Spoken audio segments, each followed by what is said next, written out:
Salut à tous, bienvenue sur l'Institut Online. Aujourd'hui, je vais vous montrer un des outils que j'utilise en classe et c'est bien entendu les ceintures de compétences. Mais après, le générique.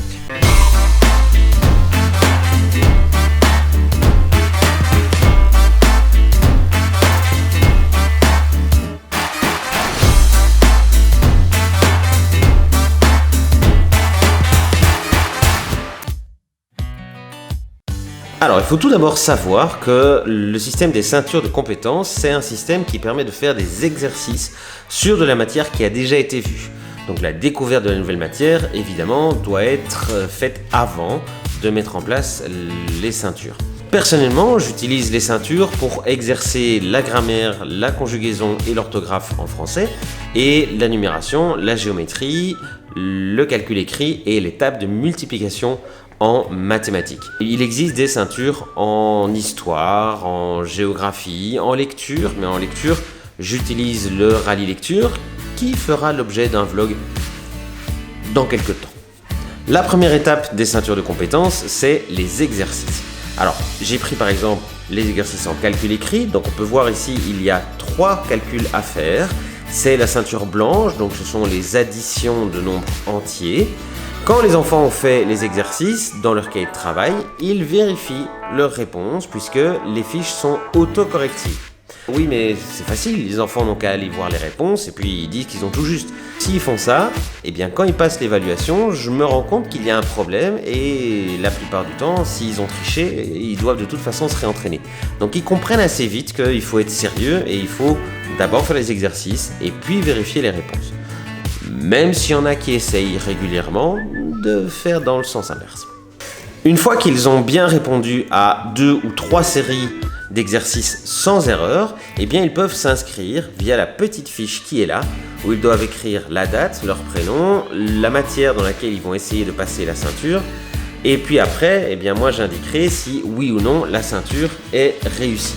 Quand les enfants ont acquis une ceinture, eh bien ils doivent venir prendre l'autocollant de la couleur de la ceinture et venir coller cet autocollant sur les feuilles de suivi qui sont en classe, parce que moi ça me permet de voir rapidement quels sont les enfants qui ont atteint déjà les différents niveaux de ceinture. Dans leur farde d'évaluation, et ils doivent aussi coller un autocollant sur les feuilles de suivi, et comme ça les parents peuvent vérifier où en sont leurs enfants dans les différents apprentissages, dans les différentes ceintures.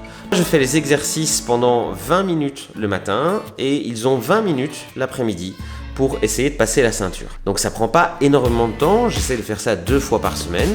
Et quand ils réussissent la ceinture, ils peuvent prendre les exercices du niveau supérieur. Donc là par exemple, les exercices ceinture jaune de calcul écrit, ce sont les soustractions de nombres entiers. Oui, mais c'est beaucoup trop facile, ils ont vu ça depuis pas mal de temps. Ça permet aux enfants déjà de refixer certaines matières quand ils font les exercices et ça leur permet aussi de constater, eh bien voilà, de la matière que j'ai vue il y a quelques années, eh bien est-ce que je la maîtrise ou est-ce que je dois encore revenir dessus? Donc ils progressent au fur et à mesure puisqu'ils passent de la ceinture blanche à la ceinture jaune, de la ceinture jaune à la ceinture orange, de la ceinture orange à la ceinture rose, etc. etc.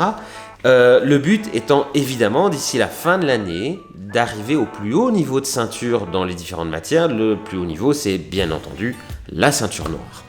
C'est un peu de boulot.